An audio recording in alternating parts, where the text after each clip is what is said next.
Hi అండి, నమస్తే. Welcome back to our channel JNV Sanvitha. ఈరోజు వీడియోలో పెసర పునుకులు చేశానండి. ఈ పెసర పునుకుని రెండు రకాలుగా ట్రై చేశాను. ఒకటి కర్రీ కోసమని, రెండు టిఫిన్లోకని రెండు రకాలుగా చేశానండి. ఇవి ఎలా చేశాను అనేది వీడియోలో చూసేయండి. ముందుగా ఒక కప్పు దాకా పెసరపప్పుని 2-3 సార్లు నీట్గా క్లీన్ చేసుకుని ఇలా కొన్ని వాటర్ పోసుకుని ఒక 1/2 లీటర్ దాకా వాటర్ పోసి నానబెట్టుకోవాలండి. పెసరపప్పు త్వరగానే నానిపోద్ది. 2 గంటల్లో నానిపోయిందండి.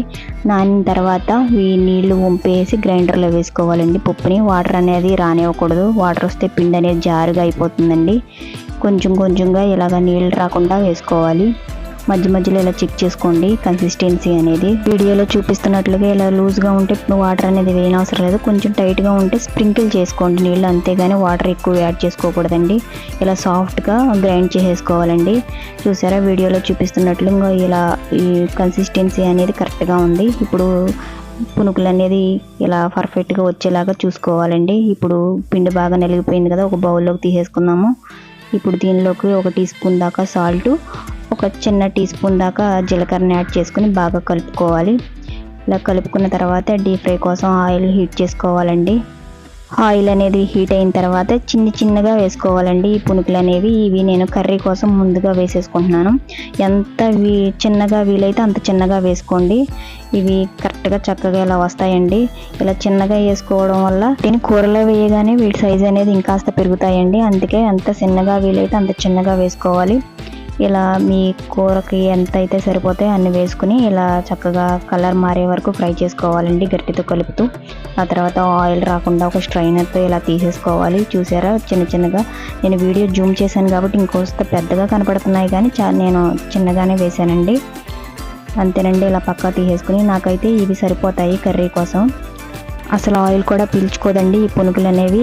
నేను గ్రైండర్లో రుబ్బాను కాబట్టి సోడా ఉప్పు వేయలేదు. మీరు కనుక మిక్సీ జార్లో గ్రైండ్ చేసుకునేలాగా ఉంటే కొంచెం పిండిలో ఉప్పు వేసేటప్పుడు కొంచెం సోడా ఉప్పు యాడ్ చేసుకోండి, లేదంటే గట్టిగా అయిపోతాయి. కర్రీ కోసం ఎన్ని పునుకులు అయితే కావాలో అన్ని వేసేసుకుని పక్కన పెట్టుకున్న తర్వాత ఇప్పుడు దీన్ని టిఫిన్లోకి చేసుకుంటున్నానండి. టిఫిన్ అనే కాదు, సాయంత్రం స్నాక్స్లోకైనా చేసుకోవచ్చు.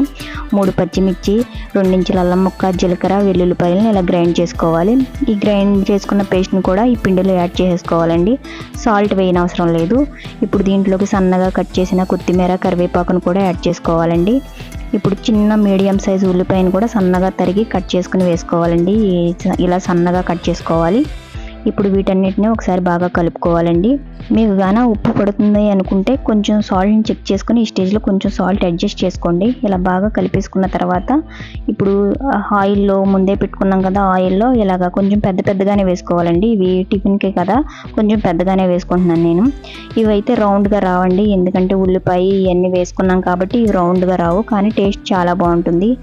ఇలా ఒక్కొక్కటిగా ఆయిల్కి సరిపడగా వేసుకోవాలండి. ఇలా వేసుకున్న తర్వాత వీటిని కూడా బాగా ఫ్రై చేసుకోవాలి. ఇలా ఫ్రై చేసుకోవాలి. ఒక్కసారి పెసరపప్పు కనుక నానబెట్టుకుంటే ఇలా పునుకులు కానీ వేసుకుందామని అనుకుంటే నేను కర్రీ కూడా రెడీ చేసేసుకుంటాను. ఇలా ఫ్రై చేసుకోవాలండి నిదానంగా. గ్యాస్ లో టు మీడియం ఫ్లేమ్లో అడ్జస్ట్ చేసుకుంటూ ఫ్రై చేసుకోవాలి. అంతేనండి, ఇంక ఇలా లైట్ గోల్డెన్ కలర్ వచ్చే వరకు ఫ్రై చేసుకోవాలి. ఇలా ఫ్రై అయిన తర్వాత వీటిని కూడా వేరే ప్లేట్లోకి సర్వ్ చేసేసుకోవడమే. అంతేనండి, పెసర పునుకులు రెడీ అయిపోయాయి. నెక్స్ట్ వీడియో కర్రీ ఎలా చేయాలో పోస్ట్ చేస్తానండి. సింపుల్గా అండ్ టేస్టీగా పెసర పునుకులు కర్రీ, పెసర పునుకులు టిఫిన్లోకి ఎలా ఉన్నాయో మీకు చిన్న కామెంట్ ఇవ్వండి. ఈ వీడియో కనుక మీకు నచ్చినట్లయితే ఛానల్ని సబ్స్క్రైబ్ చేసుకోండి. Thank you for watching.